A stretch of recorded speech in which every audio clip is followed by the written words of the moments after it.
Call your country mother. Tell her to come to the wedding. But the main thing is, make sure she's cleaned up." Those were the exact words my daughter-in-law, Victoria, yelled over the phone, laughing hysterically along with my son, Michael. They were inviting me to my granddaughter Emily's wedding. But when I actually showed up at the church, everyone froze, completely paralyzed.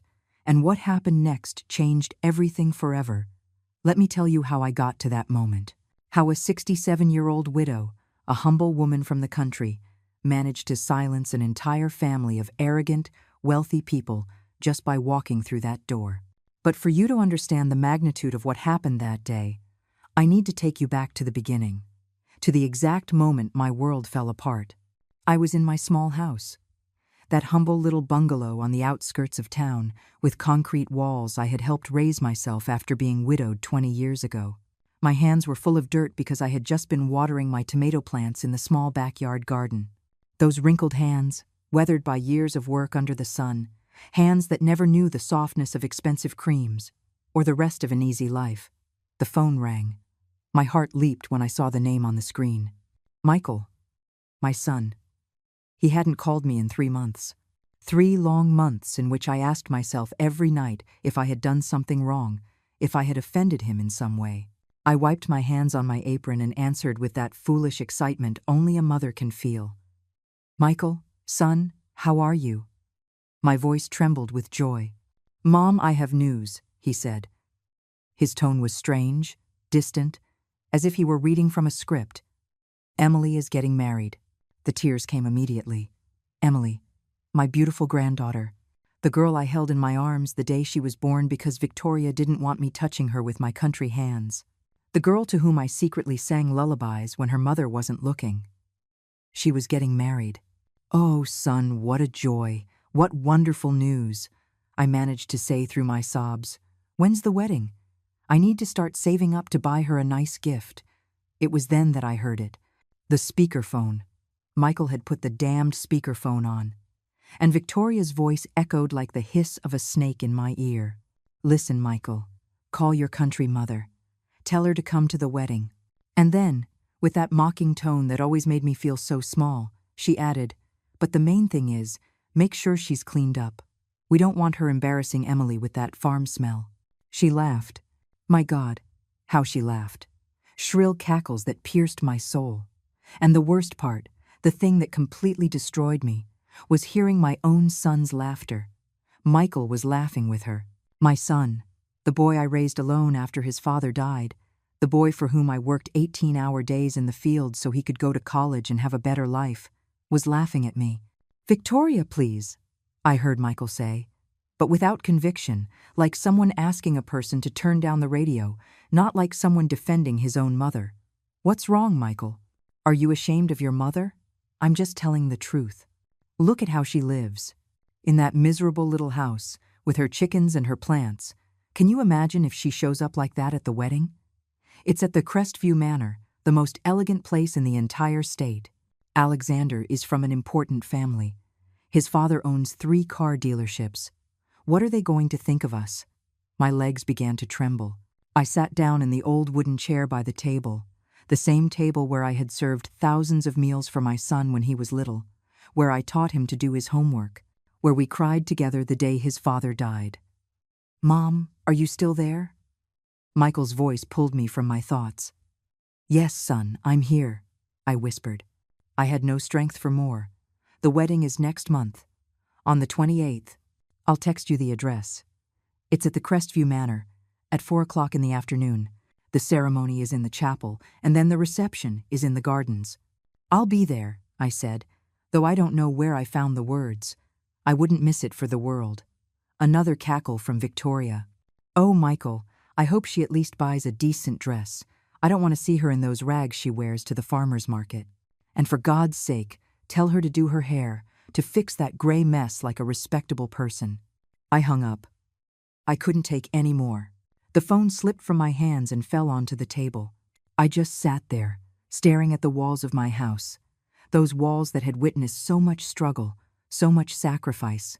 I looked at my hands, those hands that Victoria despised so much, hands that had worked the earth since I was 8 years old. Hands that had sewn school uniforms late into the night so Michael could go to school clean. Hands that had caressed his forehead when he had a fever, that had prepared his favorite meals, that had applauded at every achievement in his life. And now, those same hands trembled with humiliation. I cried. I cried like I hadn't cried since the day I buried my husband.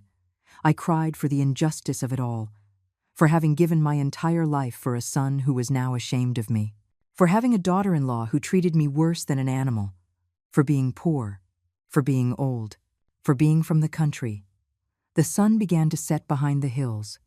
The shadows crept into my small living room. I sat there in the darkness, with no strength to get up and turn on a light. The crickets began their nightly song. Everything went on as normal. The world kept spinning as if nothing had happened. But something inside me had broken. How had it come to this? At what point had I become so despicable to my own family? I spent that whole night without sleeping. I stared at the ceiling of my room, the ceiling with a small leak I could never afford to fix. Every drop that fell into the plastic bucket was like a reminder of my poverty, of my insignificance. Victoria's words echoed over and over in my head. Country mother, make sure she's cleaned up. Farm smell. Every word was a lash that struck me without mercy. I got up at dawn. My bones creaked, as they always did. 67 years don't pass in vain, especially when you've spent most of your life working under the sun, carrying sacks, bending your back over the crops. I went out into the yard barefoot. The cool grass was wet with the morning dew. My chickens began to cluck, demanding their food. Life went on. It always does. But I couldn't go on like this. I couldn't breathe. The weight on my chest was unbearable. Then I remembered Catherine. Catherine, my childhood friend. The girl with whom I shared so much when we were young. We grew up together in the same town, in neighboring houses, both from farming families. We picked coffee beans together. We swam in the river. We dreamed of impossible futures while watching the stars, lying in the grass. But life separated us. She moved to the city more than 30 years ago, chasing a dream. I stayed, got married, and started my family here. We had almost completely lost touch. We only texted each other occasionally, wishing each other happy birthday, sending greetings on Christmas. Superficial things. I knew she had done well in life, that she had succeeded, but I never imagined how much. I never asked for details because I was ashamed of my own situation. What was I going to tell her? That I was still in the same humble little house? That I barely had enough to survive on my small pension? But that day, with a shattered heart and no one else to turn to, I picked up my old phone with trembling hands. I found her number. I hesitated for several minutes. What was I going to say? How was I going to explain how pathetic my life was? But the pain was so great that I needed to talk to someone. I needed a friend. I dialed. The phone rang 3 times before she answered. Eleanor? Her voice sounded surprised but warm. Is that you, my Eleanor? And just hearing my name said with such affection, I fell apart. I started crying uncontrollably. Deep sobs that came from the very bottom of my soul. What's wrong, my friend? What's happened? Talk to me, Catherine said. And I could hear the genuine concern in her voice. Between tears and with a broken voice, I told her everything. I told her about the call, about Victoria's words, about my son's laughter, about how I felt so small, so insignificant, so humiliated. I told her I didn't know if I should go to my own granddaughter's wedding because I was afraid of embarrassing her, afraid of embarrassing my family for being who I am, for being poor, for being from the country. There was a silence on the other end of the line, a long silence that scared me. I thought I had made a mistake by calling her, that she would judge me too. But when Catherine spoke again, her voice had completely changed. It was no longer soft. It was firm, hard as steel. Eleanor, listen to me. Listen to me very carefully because I'm only going to say this once. You have nothing to be ashamed of. Absolutely nothing. That woman, that Victoria, has no right to treat you like that. And your son. Oh, Eleanor, your son is a coward for allowing it. But Catherine, she's right. I'm just an old country woman. I don't have an education. I don't have money. I don't have. No. Her voice was so loud it startled me. Don't you ever say that again. Do you know what you are? You are a woman who worked herself to the bone to give her son a better life. You are a dignified, honest, hard-working woman. Those hands she despises are honorable hands. Hands that never stole anything from anyone. Hands that built, that planted, that fed. And you know what else? I'm a countrywoman too, Eleanor. It doesn't matter how many years have passed. It doesn't matter where I am now. My roots are the same as yours. I kept crying, but it was different now. Someone was validating me. Someone was seeing me. Tell me one thing, Catherine continued. This wedding, where is it going to be? At the Crestview Manor, I answered between sobs. It's a very elegant, very expensive place. That's why Victoria is right too. The Crestview Manor. Catherine interrupted her. I heard something strange in her voice. Was it surprise? Was it something else? Are you absolutely sure it's at the Crestview Manor? Yes, my friend. Michael told me. He's going to text me the address. Another silence. I could hear Catherine breathing on the other end of the line. Then I heard her laugh. But it wasn't a mocking laugh like Victoria's. It was a laugh I couldn't decipher. A laugh that held a hint of justice, of satisfaction. Eleanor, my friend, my dear friend, when is this wedding? The 28th of next month. At 4 o'clock in the afternoon. Perfect. Listen to me carefully. I want you to go to that wedding. I want you to buy the most beautiful dress you can find. It doesn't matter what it costs. I'm going to wire you money right now. How much is a good dress over there? $300? $400? I'm going to send you $1,000. I want you to buy the dress, go to the salon, and get yourself fixed up like a queen. Did you hear me? Like a queen. Catherine, I can't accept your money. You've already been so kind just listening to me, but I can't. I'm not asking for your permission, Eleanor. I'm telling you what you're going to do. And there's something else. Something very important. I'm going to that wedding too. My heart stopped. What? No, Catherine. You can't. I won't drag you into this. Besides, you don't know my family. It would be strange if... Trust me, my friend. Just trust me. I won't let you down. Tell me the exact date and address when you have it. And, Eleanor, one more thing. Don't say anything to Michael or Victoria about our conversation. Nothing. Absolutely nothing. Understood. But why? I don't understand. You'll understand soon enough. Soon everything will make sense. I just need you to trust me. Can you do that for me? For our friendship. Something in her voice made me believe her. Something in the way she spoke gave me a hope I hadn't felt in years. Yes, Catherine. I trust you. Good. Now go and wash your face. Take a deep breath. And wait for my transfer. It'll arrive in the next few hours. Use that money. Get yourself ready. And on the day of the wedding, walk in with your head held high. You are Eleanor. You are my friend. And you are so much more valuable than those people will ever be able to understand. We hung up. I sat on my bed, clutching the phone to my chest. I didn't understand what had just happened. I didn't understand why Catherine had reacted that way. I didn't understand why she wanted to go to the wedding. But for the first time in a long time, I felt something like hope. 2 hours later, my phone buzzed with a notification. A bank transfer. $1,000. From Catherine. I stared at the screen, unable to believe it. $1,000. Me, who barely had enough to eat some weeks. Me, who counted every penny. Suddenly, I had $1,000 in my account. The tears started falling again. But this time, they were different. They were tears of gratitude, of relief, of something I couldn't name. But that felt like justice, waiting for its moment. The following days were strange. I continued with my normal routine, feeding the chickens, watering the garden, cleaning my small house, but something inside me had changed. Every time I looked at my phone and saw my bank account balance, I couldn't believe it was real. $1,000.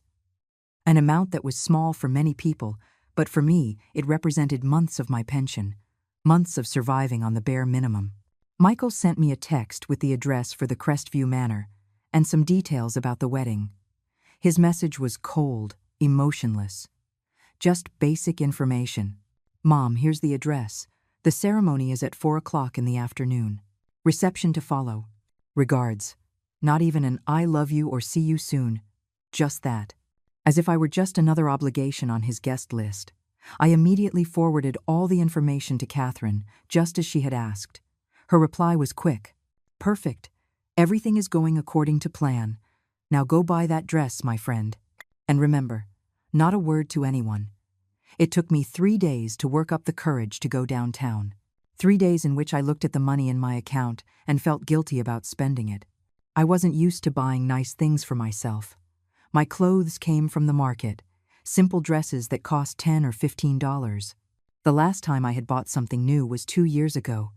A pair of shoes because the heels on mine were completely worn down. But I finally went. I took the bus downtown and walked along the streets, looking at the shop windows. I felt out of place. The saleswomen looked at me with suspicion when I entered. They saw my humble clothes, my old handbag, my worn-out shoes, and assumed I was just browsing, that I couldn't afford anything. In the third store I visited, a young saleswoman asked me with a condescending tone, "Are you looking for something in particular, ma'am? Because our dresses are a bit pricey." I felt the blood rush to my cheeks. I was about to run out of there. But then I remembered Catherine's words, "Walk with your head held high." I took a deep breath. "I'm looking for an elegant dress for a wedding," I said, trying to keep my voice from shaking. "My budget is $500. The saleswoman's expression changed instantly. Her eyes widened with surprise, and then with interest. "Oh, of course, ma'am. Let me show you our best options." She led me to a section of the store where the dresses looked like they were straight out of a magazine. There were all sorts of colors, with shimmering fabrics, elegant embroidery, and sophisticated cuts. I looked at them without daring to touch them. How could I, a 67-year-old countrywoman, wear something like this? "What kind of wedding is it?" the saleswoman asked as she pulled a few dresses from the racks. "It's for my granddaughter's wedding," I replied. "It's at the Crestview Manor." "Oh, the Crestview Manor. It's a gorgeous place. Very elegant. Then you definitely need something special." She pulled out a pearl-colored dress with lace sleeves. "What do you think of this one? It's perfect for the grandmother of the bride. Elegant but discreet. It costs $450. I tried it on in the dressing room. When I saw myself in the mirror, I almost didn't recognize myself. The dress fit me beautifully. The fabric fell softly over my thin body. The lace sleeves elegantly covered my wrinkled arms. I looked dignified. I looked like someone who deserved to be at that wedding. "I'll take it," I said, before I could change my mind. But the saleswoman wasn't finished. "And shoes? Do you have appropriate shoes to match?" I looked down at my feet. My old, worn-out shoes.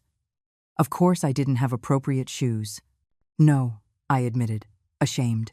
"Don't worry. We have some beautiful ones that will be a perfect match."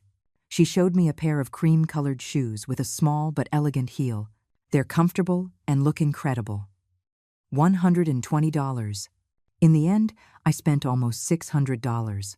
The dress, the shoes, and I also bought a beige shawl because the saleswoman convinced me that the evenings at the manor could be cool. When I left the store with my bags, I felt dizzy. I had just spent more money on clothes than I had in the last 5 years combined. I called Catherine that night to tell her. "And how do you look?" she asked excitedly. "I don't know, Catherine.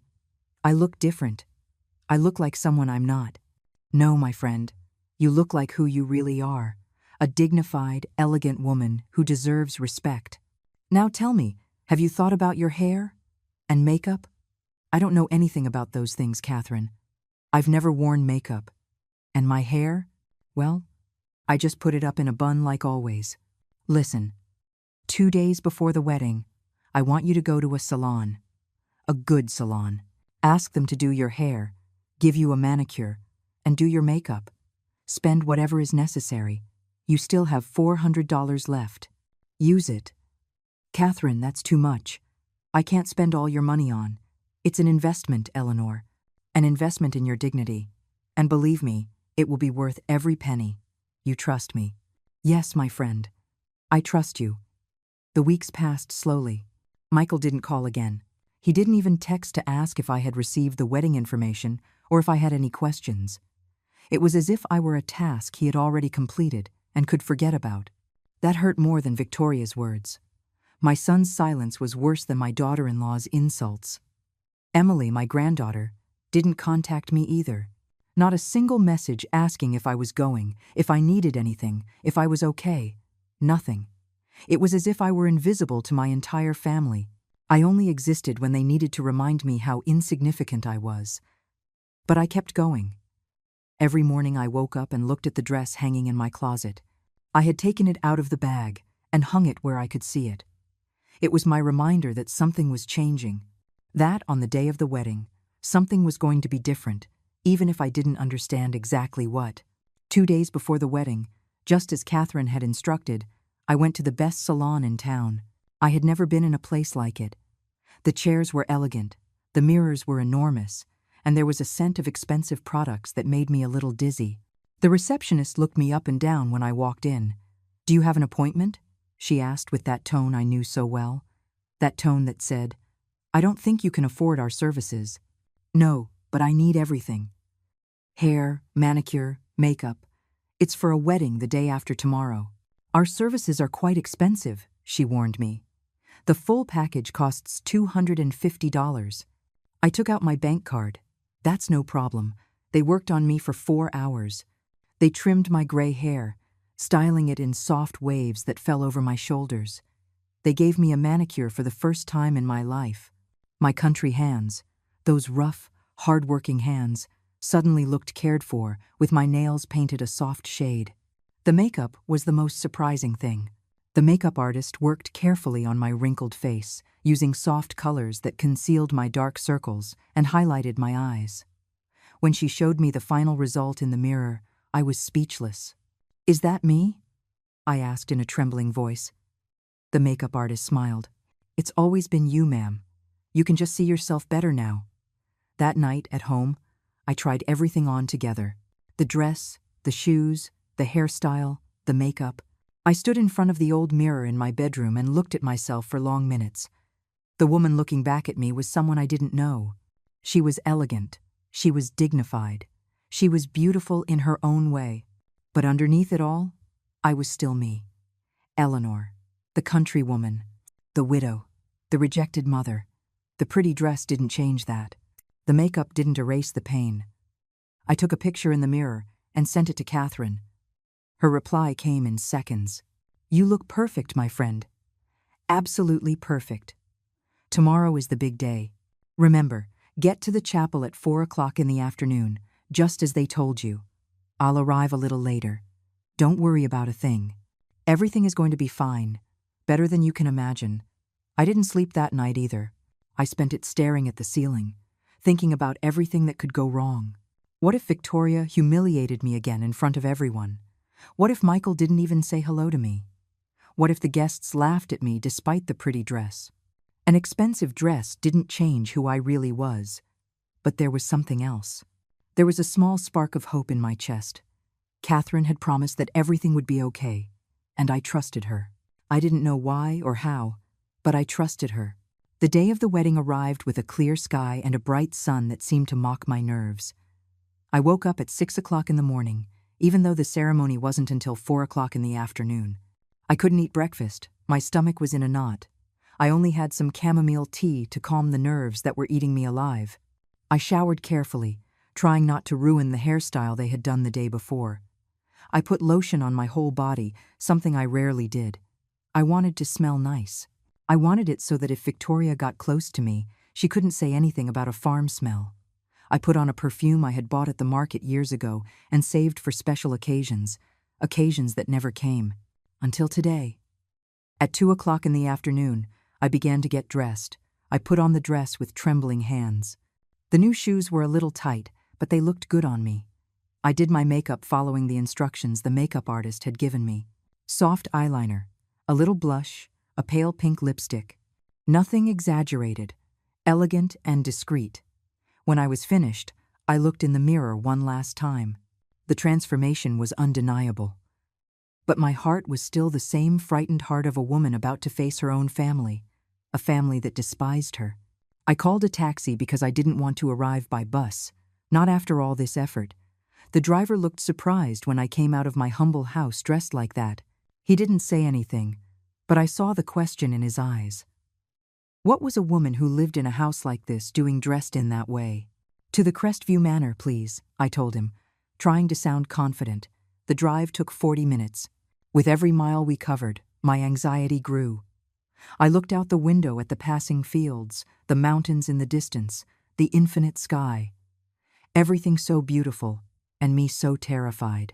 When the taxi stopped in front of the enormous gates of the Crestview Manor, I thought my heart was going to beat out of my chest. The place was breathtaking. A stone driveway lined with gigantic trees led to a beautiful colonial-style building. Perfectly manicured gardens, water fountains, vibrant flowers everywhere. It was like something out of a movie. I paid the taxi and walked slowly toward the entrance. Other guests were arriving in luxury cars. Women in expensive dresses and sparkling jewelry, men in impeccable suits. They all looked like they belonged in that world. And I felt like an imposter. The manor's chapel was small but beautiful, all white with stained glass windows that cast lovely colored lights on the wooden pews. There were already quite a few people seated. I recognized some of Victoria's relatives. Rich, elegant people, talking about business and international travel. People who had never said a word to me on the few occasions we had met. I looked around for Michael or Emily, but I didn't see them. They must have been in some preparation room. I walked slowly down the center aisle, looking for a place to sit. The front pews were reserved for family, but I didn't know if I was allowed to sit there. No one had told me anything. No one had explained anything. I sat in one of the middle pews, on the groom's side, because I didn't want to cause trouble by sitting on Michael's side. An elderly woman next to me looked me up and down, and then turned to speak to her companion. I heard them whispering, but I couldn't make out the words. More guests arrived. The chapel gradually filled up. Soft music began to play. A string quartet was playing classical pieces I didn't know, but they sounded beautiful. Everything was perfect, everything was elegant, and I still felt completely out of place despite my new dress. Then I saw him. Michael came in through a side door. He was wearing an impeccable black suit, a silver tie, and shiny shoes. He looked handsome, successful, important. He looked like someone who had left his humble origins far behind. He looked like someone who was ashamed of his country mother. Our eyes met for a second, just 1 second. I saw surprise on his face when he saw me like this, so dressed up. But he didn't come over to me. He didn't greet me. He just gave a slight nod and went to sit in the front pew next to other relatives. That hurt more than all of Victoria's words put together. My own son, my only son, the child I carried in my womb, nursed at my breast, raised with all my love, didn't even come to say hello. He didn't even say, "You look beautiful, Mom," or "Thank you for coming." Nothing. The tears started to sting my eyes, but I couldn't cry. I couldn't ruin my makeup. I couldn't give them the satisfaction of seeing me break down. I took a deep breath. Once. Twice. 3 times. Then she appeared. Victoria. She entered through the same door as Michael, looking spectacular in a long, champagne-colored dress with gold embroidery. Her hair was up in an elaborate style, and expensive jewelry sparkled at her neck and ears. She looked like the queen of the place, as if everything belonged to her. Her eyes scanned the chapel until they found me. I saw them widen with surprise when she saw me. She went over to Michael and whispered something in his ear. He turned to look at me again. Victoria said something else, and they both laughed. That laugh, that damned laugh that haunted me at night. Victoria walked down the aisle, greeting guests with fake smiles and superficial hugs. When she passed by my pew, she stopped. She leaned down and spoke to me in a low voice, just low enough for only me to hear. Well, Eleanor, you cleaned up. What a surprise. Though I must say the dress looks a bit cheap. Don't you think? You can tell it's from some store in town. But hey, you did your best. That's what counts." And then, with that venomous smile, she added, "I just ask you for one favor. Please don't talk too much with the guests. I don't want them to know what you are.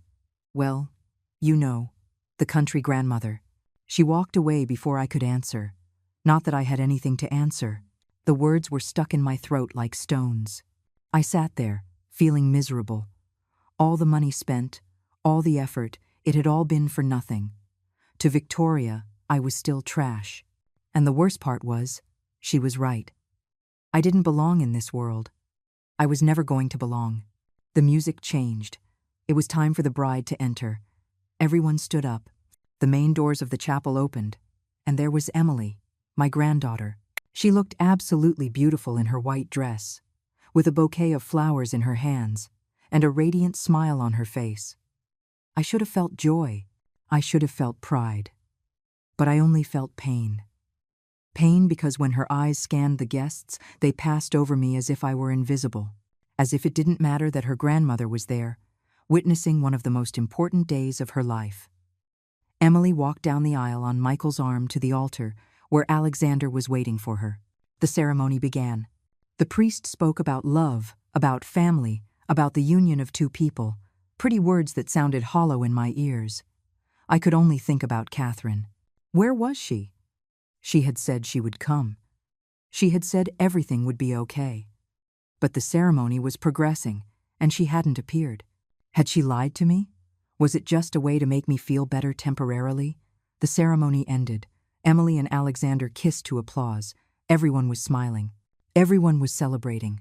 I clapped too, my hands trembling, feeling more alone than ever in the middle of that crowd. The bride and groom left the chapel, followed by their families. The guests began to leave as well, heading toward the gardens where the reception would be. I stayed seated for another moment, trying to gather the strength to face what was coming. The reception. Hours of fake smiles, of feeling ignored, of being the shame of my family. I finally stood up and left the chapel. The afternoon sun blinded me for a moment. When my eyes adjusted, I saw the gardens transformed into a paradise. Tables with white tablecloths, enormous floral arrangements, a dance floor, a live band, waiters with trays of champagne glasses. Everything perfect, everything expensive, everything alien. I walked slowly toward the gardens where the reception was already taking shape. The tables were decorated with huge centerpieces of flowers, white roses and lilies that perfumed the air. Each table had fine china, crystal glasses, and silver cutlery that gleamed in the afternoon sunday. Waiters circulated with trays of canapés and glasses of champagne. It was all a dream, all unattainable for someone like me. I looked for the table where I had been assigned. I found my name on a small card on one of the tables in the back. Of course, the table farthest from the center, the table where they had put the least important guests. Sitting with me were some distant cousins of Michael's whom I hadn't seen in years, and who barely greeted me with a nod. From my seat, I could see the main table where Emily and Alexander were, surrounded by their parents and the bridal party. Michael was there, smiling, making toasts, looking like the proud father. Victoria was by his side, radiant, talking animatedly with the other guests at the table. It was the perfect picture of a successful family, and I was the dirty secret they preferred to keep hidden in the back. The waiters began to serve the food, an appetizer, a main course, dessert. Everything exquisite, everything presented artistically on the plates. I barely took a bite. The food got stuck in my throat.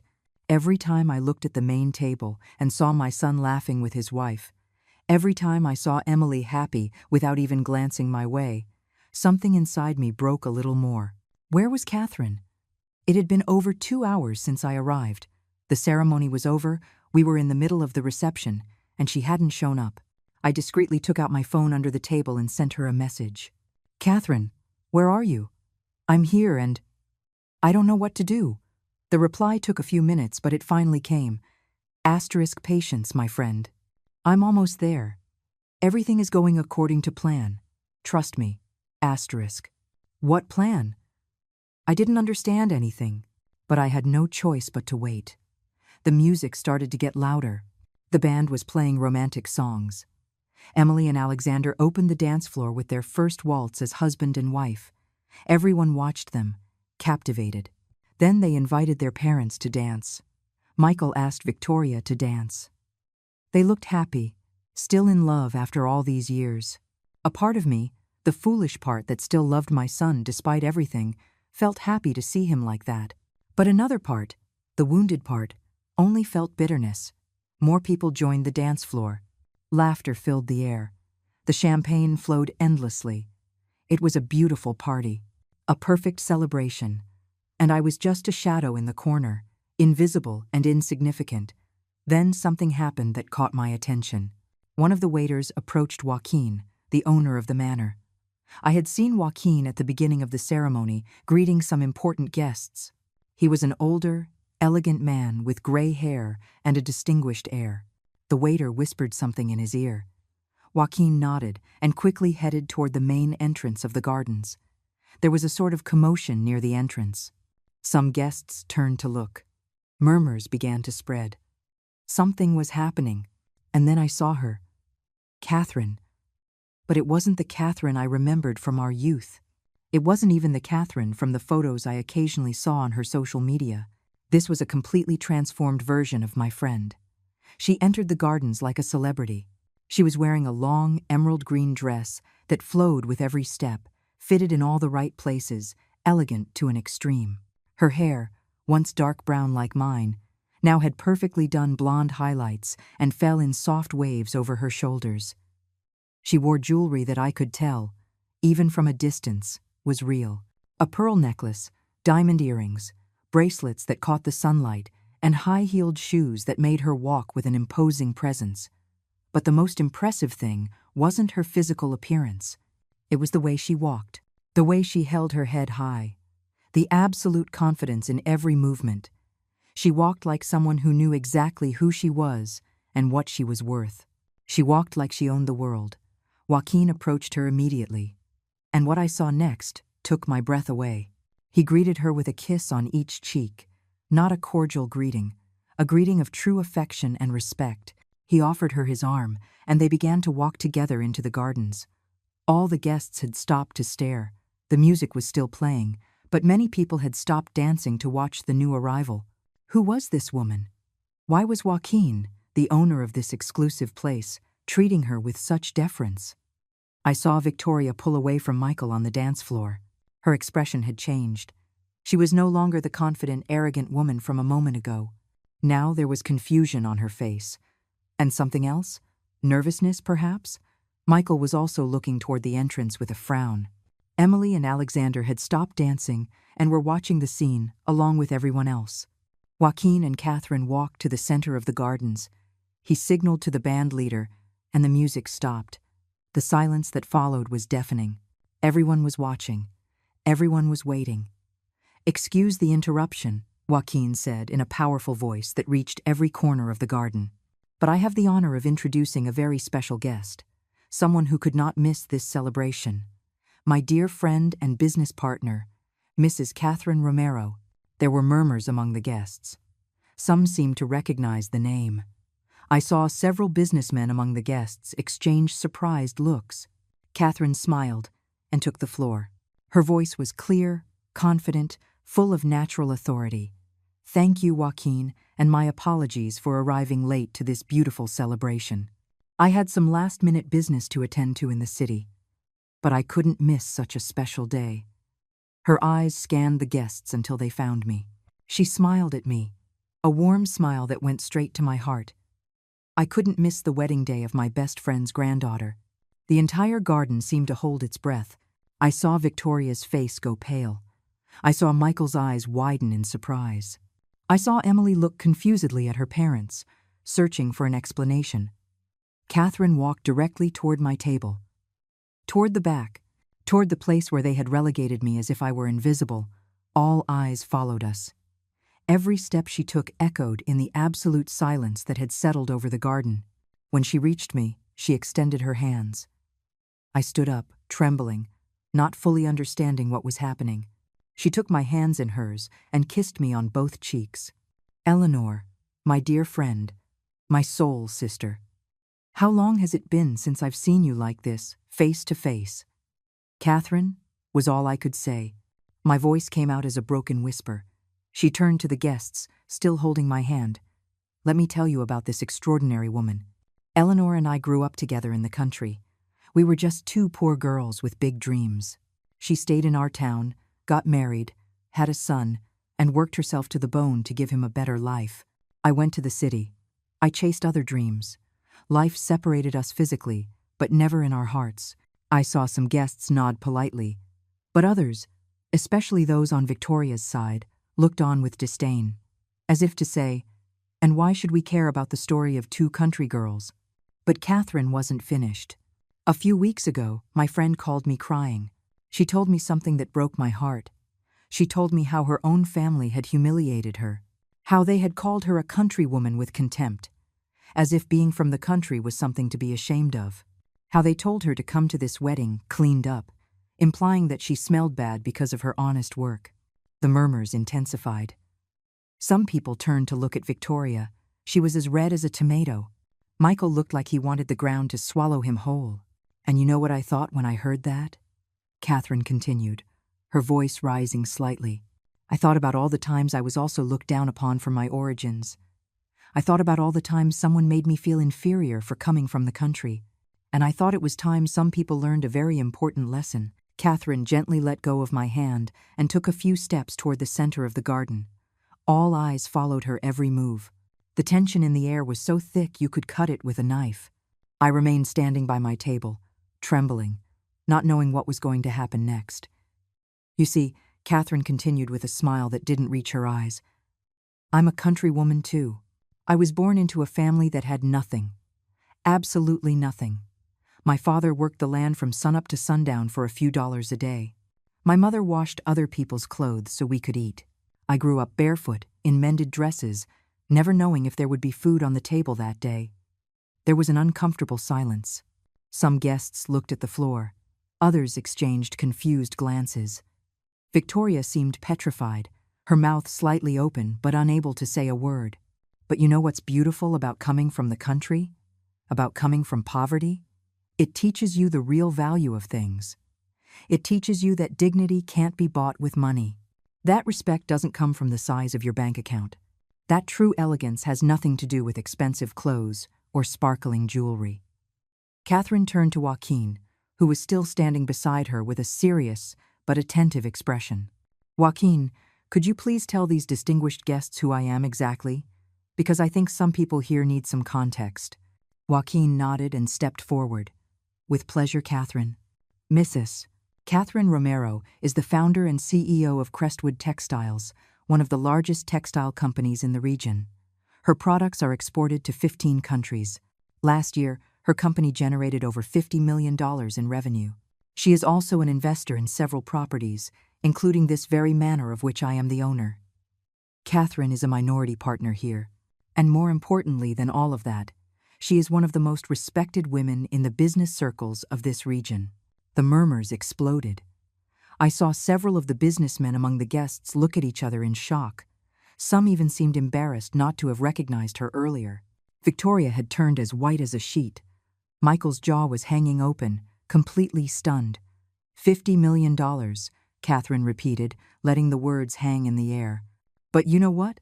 That doesn't make me better than Eleanor, nor better than any farmer who honestly works the land. Money is just money, numbers in a bank account. What really defines us is how we treat others. It's the compassion we show. It's the respect we give even to those we consider beneath us." She turned and looked directly at me. Her eyes were shining with unshed tears. Eleanor could have gone to the city like I did. She could have chased money, success, recognition. But she chose to stay. She chose to raise her son with love and sacrifice. She chose to work every day until her bones ached so that son could have an education, opportunities, a better life than her own. She turned toward where Michael was standing, his head now bowed, unable to meet her gaze.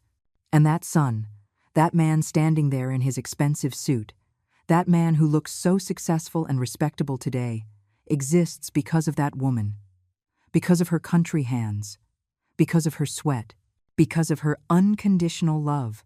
Every achievement he's had, every success he's reached, is built on his mother's sacrifice.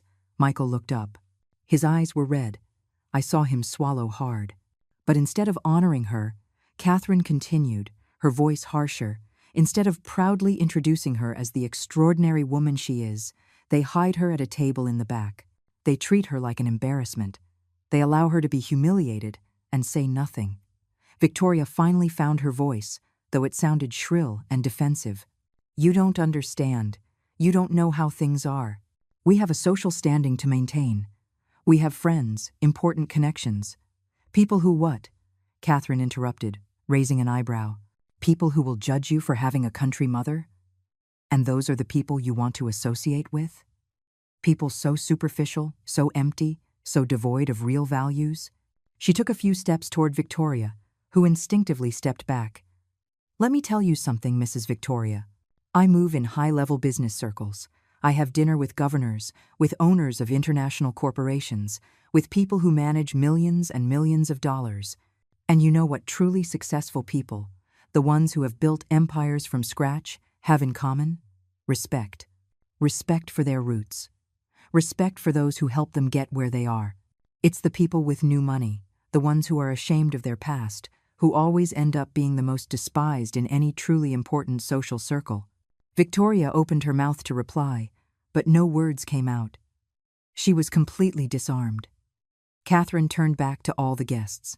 Eleanor doesn't need my money to have value. She doesn't need my connections to be important. She doesn't need my validation to be worthy of respect. She has always been all of those things. I am just here to make sure you all see it, to make sure her own family sees it. She walked back to me and took my hand again. And now, if you'll excuse me, I'm going to sit with my friend. I'm going to enjoy this beautiful reception with the most valuable woman in this place. Joaquin immediately signaled to the waiters. In seconds, they brought an elegant chair and placed it next to mine. Catherine sat beside me and squeezed my hand tightly. I couldn't speak. Tears were streaming down my face, ruining the makeup I had so carefully applied. But I didn't care. For the first time in so long, they weren't tears of humiliation or pain. They were tears of relief, of gratitude, of validation. The band started playing again, trying to break the tension that lingered in the air. Some guests slowly returned to their conversations, though everyone kept glancing toward our table, toward Catherine and me. I saw several of the businessmen who were among the guests approach our table. They wanted to greet Catherine, exchange business cards, talk about business, and she received them kindly, but always made sure to introduce me. Let me introduce you to my best friend, Eleanor, an extraordinary woman. And these businessmen in their expensive suits and luxury watches, shook my hand with respect. They smiled at me. They treated me as if I mattered, all because Catherine had established that I was important to her. It was painful and beautiful at the same time. Painful because it took someone with money and power to validate my existence for others to see me. Beautiful because finally, after so long, someone had fought for me. I looked toward the main table. Emily was looking at me with an expression I couldn't decipher. Was it guilt? Was it shame? Michael kept his eyes fixed on his plate. Victoria had disappeared, probably hiding in a bathroom crying from humiliation. Catherine leaned toward me and whispered in my ear, "Are you okay, my friend?" I nodded, wiping my tears with a napkin. "Thank you," was all I could say. "Thank you for coming. Thank you for this. Thank you for everything. Don't thank me. This is just the beginning. We're not finished yet." I looked at her, confused. "What do you mean?" She smiled. A mysterious smile that made me feel like something more was coming. "You'll see, Eleanor. You'll see." The reception continued, but everything had changed. The once carefree and celebratory atmosphere was now charged with tension and whispers.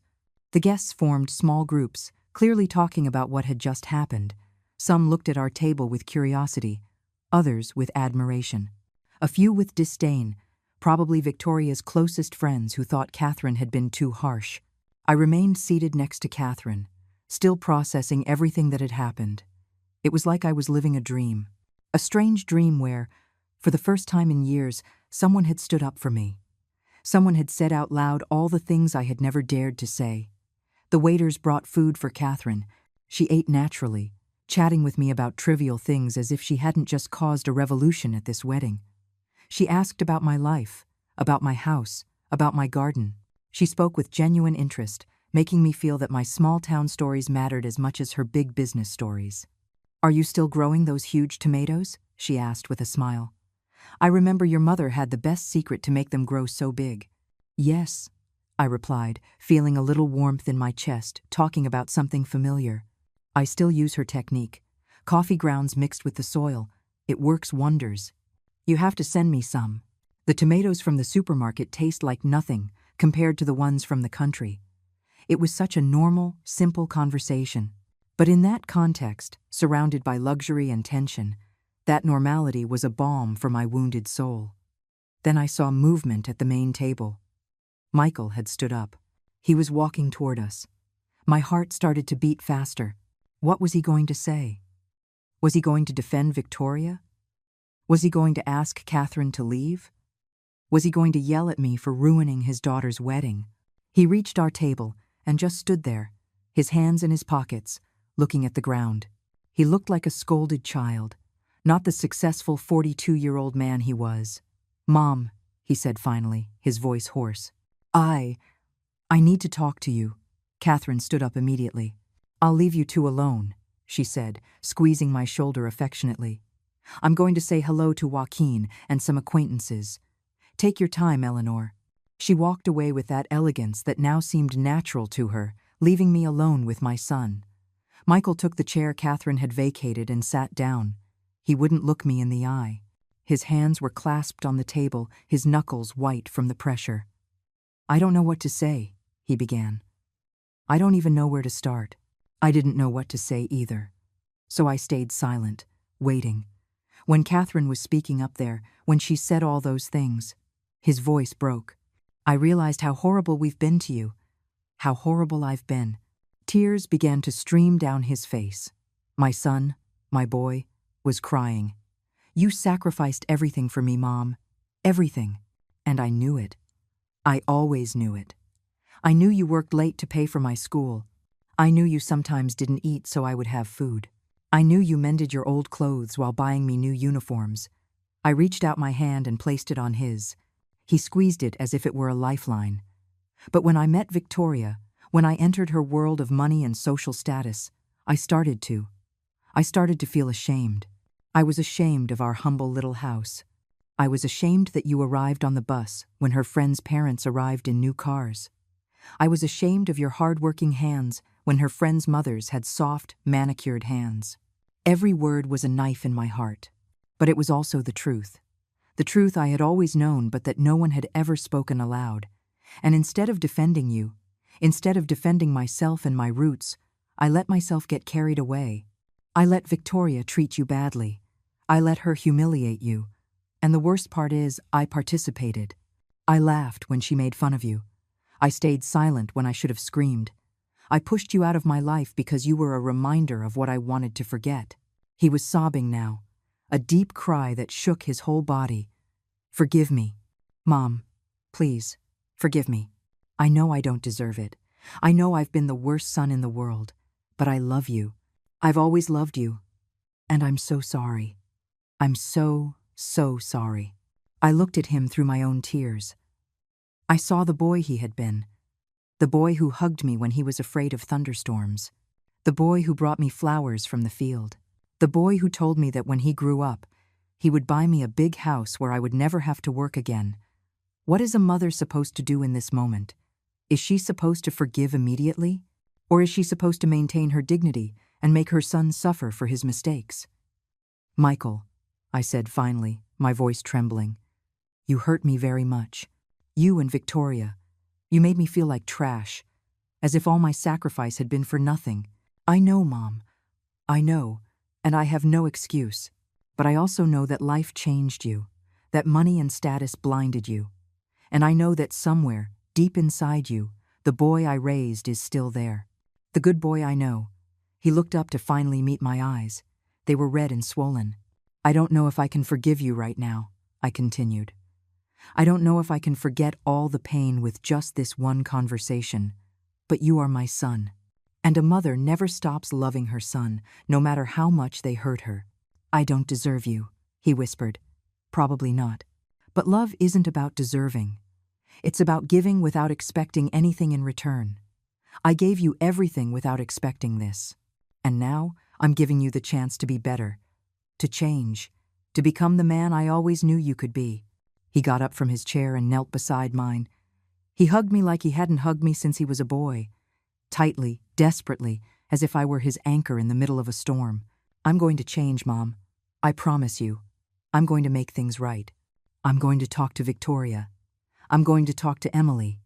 They're going to respect you as you deserve, or I'll have to make some difficult decisions." I didn't know what he meant by that last part, but I nodded against his shoulder. We stayed like that for several minutes, mother and son, reunited after so much emotional distance. It wasn't a complete reconciliation. The damage was too deep for that, but it was a start. When he finally pulled away, his face was completely red. He wiped his tears with the sleeve of his expensive suit. "I should get back to the guests," he said. "But after the wedding, can we talk more? Can I come visit you at your house? Can we try to rebuild this?" "Yes," I replied simply. "We can try." He stood up and kissed me on the forehead, the way he used to as a teenager before leaving for school. Then he walked back toward the main table, his shoulders slumped but with something lighter in his step. Catherine returned a few minutes later. "How did it go?" she asked, sitting down next to me again. "Difficult. Painful. But necessary," I replied. "I think it's the beginning of something. I don't know what exactly, but something. I'm glad, my friend. I'm so glad." I looked toward the main table. Michael was talking to Victoria. I could see it was a tense conversation. She was gesturing with her hands, clearly upset. He maintained a firm stance, speaking seriously. It was the first time I had ever seen him stand up to her. "You said this was just the beginning," I reminded Catherine. "What did you mean?" She smiled with that same mysterious smile from before. "The official toast is still to come. And Joaquin asked me to say a few words. After all, I'm a partner in this place, and a special guest." My stomach churned. "Catherine, you've done enough. I don't want any more trouble. I don't want to completely ruin Emily's wedding. I'm not going to ruin anything, I promise. I'm just going to end things with a grand finale. Trust me one last time." And so it was that, 20 minutes later, when it was time for the official toasts, Joaquin took the microphone and asked for silence from all the guests. "Distinguished guests," Joaquin began, his powerful, clear voice filling the entire garden. "Before we continue with the traditional toasts from the parents and bridal party, I have the honor of turning the microphone over to someone very special. A woman I admire deeply, not just for her business success, but for her quality as a human being, Mrs. Catherine Romero." The applause was polite but enthusiastic, especially from the businessmen who had recognized her. Catherine rose from our table with an elegance that seemed to emanate from every pore of her skin. She walked to where Joaquin was, took the microphone, and smiled at everyone present. My heart was pounding. I didn't know what she was going to say. Part of me was terrified she would cause more drama. Another part was curious, even excited. "Good evening, everyone," Catherine began. "First of all, I want to congratulate the bride and groom, Emily, Alexander. I wish you a life full of love, understanding, and mutual respect. May you build a solid marriage based on real values, not on appearances." There was an uncomfortable silence.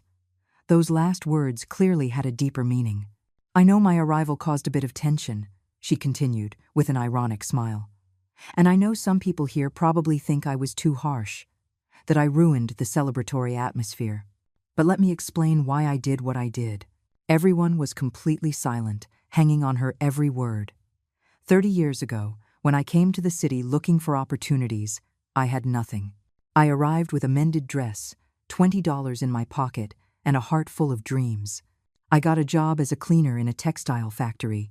I earned $150 a month. I slept in a room shared with 5 other women. I ate once a day so I could save money. I could see she had everyone's complete attention. Even the waiters had stopped to listen. The owners of that factory treated me like dirt. They yelled at me. They humiliated me in front of other employees. They paid me late. Once, the owner's son told me I smelled like poverty, that I should shower better before coming to work. My heart ached. Those words were too similar to what Victoria had said to me. I cried every night. I wondered if I had made a mistake leaving my town, if I should go back, defeated. But then I remembered why I had come. I remembered that I wanted to prove that a girl from the country could achieve something great, that my origin didn't define my destiny. She paused. She took a sip of water from a glass Joaquin had brought her. I worked at that factory for 5 years. I learned everything about textiles, how the machinery worked, how to handle suppliers, how the designs were made. I took notes in an old notebook during my breaks. I saved every penny I could. And after 5 years, I quit. She smiled at the memory. The owner laughed when I told him I was going to start my own business. He told me that a country woman with no formal education would never make it, that I would be back in a month, begging for my job back. You know what happened? The guests were completely absorbed in her story. I opened a small workshop with 2 used sewing machines I bought with my savings. I worked 18 hours a day. I slept for 3 hours on some boxes in the same workshop. I ate bread and coffee. But my products were good, very good, because I had learned well, and because I put love into every piece. Catherine walked a little on the makeshift stage, her heels echoing in the silence. In 2 years, I had 10 employees. In 5 years, 50. In 10 years, 200. Today, Crestwood Textiles employs over 1,000 people. People who, like me, come from small towns. People who need a chance. People whom society has labeled as inferior because of their origin. Several guests began to nod. The story was powerful, inspiring.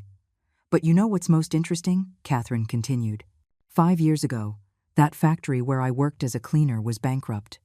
The arrogant son, who had humiliated me, came to my office to ask me to buy it, to save the family business. And when he walked in and saw me sitting behind that executive desk, when he realized who I was, his face turned the color of this white tablecloth. There was some nervous laughter among the guests. Do you know what I did? I bought the factory. I completely restructured it. I fired all the abusive management. I implemented policies of respect and dignity for all employees. And that factory is now one of my most productive. Why am I telling you this? She turned and looked directly at me. Her eyes were shining with contained emotion. Because I want everyone to understand something very important. Respect is not earned with money. It's not earned with important last names or powerful connections. Respect is earned through actions, through dignity, through the way we treat others, especially those we consider beneath us. She walked to where the main table was. She stopped in front of Emily, who was watching her with wide eyes. Emily, today is your special day, the most important day of your life so far. And I want to give you a gift, not a material gift, a gift of wisdom. Emily nodded slowly, clearly not knowing what to expect. Your grandmother, that woman sitting over there in the back, is the most valuable treasure you have. She is the reason your father was able to go to college. She is the reason your father was able to meet your mother. She is the reason you exist. Every comfort you've had, every opportunity you've received, is built on that woman's sacrifice. I saw Emily begin to cry, silent tears that ran down her perfect makeup. And if you allow anyone, even your own mother, to teach you to despise your grandmother for being humble, for being from the country, for not having money, then you are building your life on false foundations. Foundations that will sooner or later crumble. Catherine turned to Victoria, who was rigid in her chair, her jaw tight. Mrs. Victoria, I don't know you. I don't know what kind of person you are beyond what Eleanor told me. But I want to tell you something. True luxury is not expensive dresses or sparkling jewelry. True luxury is having a family that loves you unconditionally. A family that would be there even if you lost everything. And you had that. You had a mother-in-law who loved you despite how you treated her, who cooked for your family, who took care of your daughter when necessary, and instead of valuing her, you humiliated her. Victoria opened her mouth as if to respond, but Catherine held up a hand. Don't say anything, just listen, because this isn't just for you. It's for everyone here, for everyone who has ever looked down on someone for being poor, for coming from the country, for not having a formal education, for not dressing the way you dress or speaking the way you speak. Her voice had grown louder, more passionate.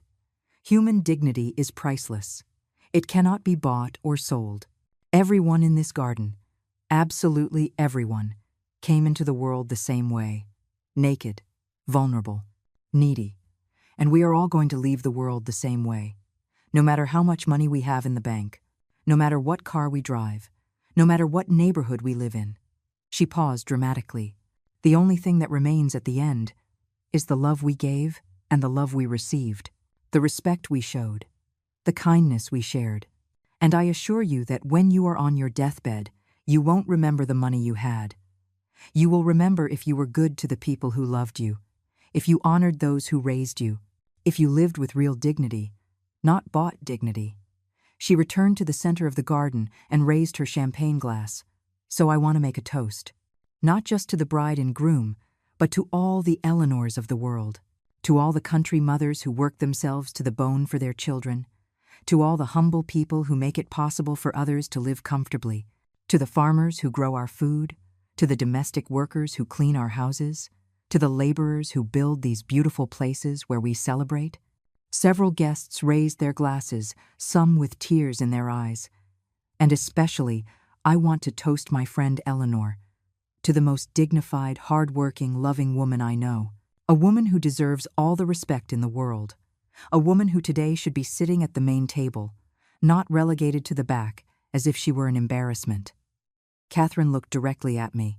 To you, my friend, to your unbreakable dignity, to your unconditional love, to being an example of what it means to be truly rich, rich in values, in love, in sacrifice.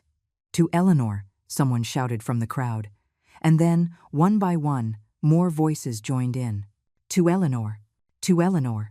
The entire garden echoed with my name. To Eleanor, to Eleanor. The voices blended into a chorus I never imagined I would hear. People who didn't even know me were raising their glasses to me. To me.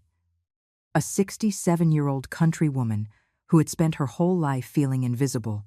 The tears streamed freely down my face. I no longer cared about my ruined makeup. I no longer cared about anything except that moment. That moment when finally, after so long, someone saw me. Many people saw me. Catherine walked to my table, still holding her glass high. All the guests remained standing, their glasses raised, waiting. She extended her hand to me. Stand up, my friend. This is your moment. I shook my head, too overwhelmed, too ashamed to be the center of attention. Stand up, she insisted with that gentle authority that allowed no refusal. Let them see you. Let them know who you are. With trembling legs, I stood up. The entire garden erupted in applause. Loud, sincere applause that resonated in my chest.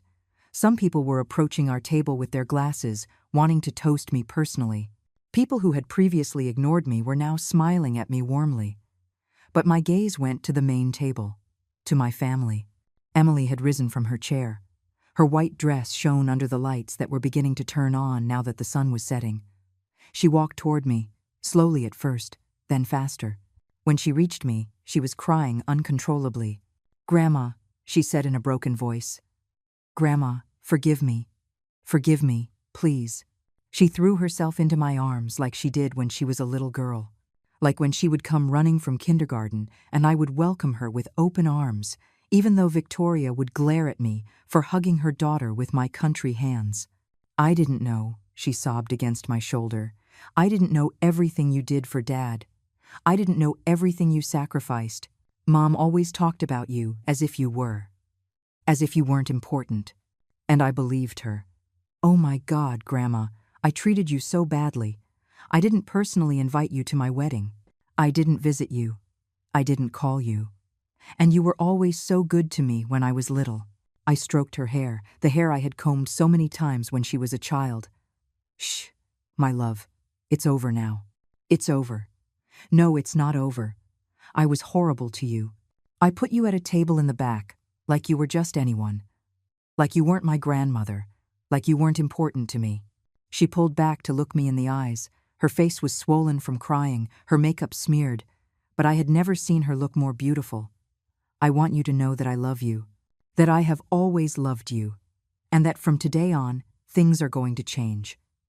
I'm going to visit you. I'm going to call you. I'm going to introduce you to Alexander, properly, and I'm going to learn from you. I'm going to learn everything Mom never taught me about dignity and real values." I hugged her tightly as my old arms would allow. Alexander, the groom, had approached as well. He looked uncomfortable but sincere. "Mrs. Eleanor," he said respectfully, I'm sorry we didn't get to meet before. I'm sorry you had to go through this. Emily has told me a lot about you lately, about her childhood memories, and I always wanted to meet you. I hope we can start over. I extended my hand, and he shook it firmly. A good boy, I thought, a boy who treats my granddaughter with respect. Then I saw Victoria. She was still sitting at the main table, but something had changed in her. She was no longer the arrogant, confident woman from before. She looked small, defeated, lost. Michael was speaking to her in a low voice, clearly discussing something with her. Finally, she stood up. She walked toward us with slow, uncertain steps. She stopped a few feet away, not daring to come closer. "Eleanor," she said, her voice barely audible. Her eyes were red but dry, as if she had cried so much she had no tears left. I don't know how to apologize. I don't know if there are enough words." I remained silent, waiting.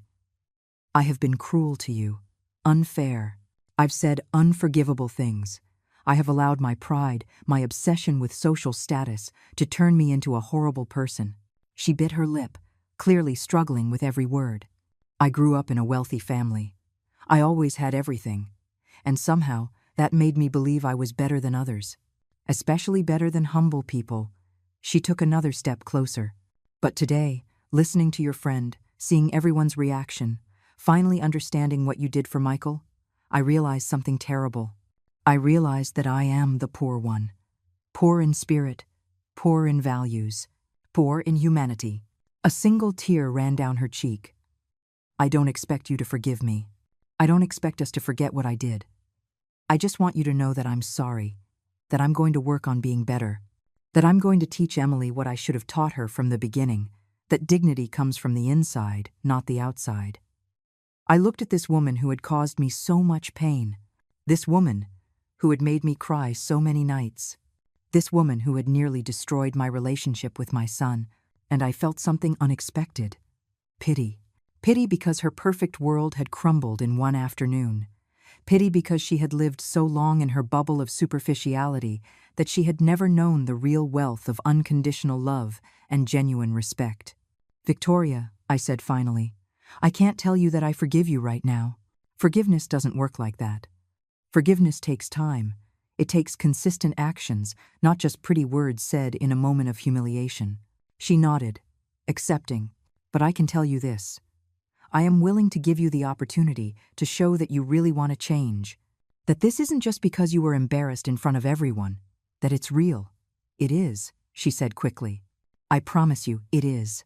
"Then prove it, not with words. With actions. Visit me. Talk to me. Bring Emily to me. Allow me to be part of this family as I always should have been. And with time, maybe, we can build something better." Michael came over and put his arm around Victoria. She leaned on him, clearly emotionally exhausted. "Thank you, Mom," Michael said. "Thank you for being a better person than we are. Thank you for giving us a chance we don't deserve." Catherine, who had watched everything from a respectful distance, approached again. "Well," she said with a smile, "I think my work here is done. I'll leave you with your family, Eleanor. This is your moment." "Catherine, wait." I stopped her. "I don't know how to thank you. I can never repay you for what you did for me today." She took my hands in hers. "My friend, you don't have to repay me anything. This wasn't charity. This was justice. This was honoring our friendship. This was reminding myself where I come from and why I must never forget it." We hugged tightly, two country women who had taken different paths but were still soul sisters. "Besides," she whispered in my ear, "you saved my life once, remember?" I looked at her, confused. "When we were 12, I was drowning in the river. You jumped in and pulled me out. Your mom scolded both of us, but you saved me. I never forgot that, Eleanor. Never. And today, I was just returning the favor." She kissed me on the forehead and walked away to where Joaquin was waiting for her. I watched them leave together, two successful people who had not forgotten their roots. The rest of the reception was different. Completely different. I was no longer relegated to the back. Emily insisted that I sit at the main table. Guests came up to introduce themselves, to talk to me, to listen to my stories. They treated me with genuine respect, not just because Catherine had demanded it, but because they finally saw me as a valuable human being. I danced with Michael. My son asked me to dance for the first time in years. I felt his sincere love. He whispered apologies between clumsy steps. He promised to be better, and I chose to believe him. Emily introduced me to all her friends as my wonderful grandmother. Not my grandmother or simply Eleanor, my wonderful grandmother. And every time she said it, my heart healed a little more. When the night ended and it was time for me to go, Michael insisted on taking me home personally. On the way, we talked. We really talked. For the first time in years. "I'm going to visit you next weekend," he said, "with Victoria and Emily. We'll have a meal together at your house, and I want you to teach us how to make that pot roast I loved so much as a kid." "I would love that, son." When we arrived at my humble little house, the same house he used to be ashamed of, he got out of the car and walked me to the door. "It's a nice house, Mom," he said, looking around. "I don't know why I saw it so badly before. It's cozy. It's a home." "It was always a home, Michael. You just forgot how to see it." He kissed me on the cheek and waited until I was inside and had turned on the light before he left. I sat in my old chair by the table, still in my dress, and looked around. My little house, my home. Nothing had physically changed. The walls were still the same. The old furniture was still there. The leak in the ceiling was still unfixed. But everything was different. Because I was different. I had reclaimed something I thought was lost forever, my dignity. And I had learned something valuable. Dignity is never really lost. It's only temporarily forgotten. It's always there, waiting to be claimed. That night, I slept soundly for the first time in months, and I dreamed of my husband, of my parents, of all those who were gone. And in my dream, they told me they were proud of me, proud of the woman I had been, who I was, and who I would continue to be. A country woman, a mother, a grandmother, a dignified woman. And that was more than enough.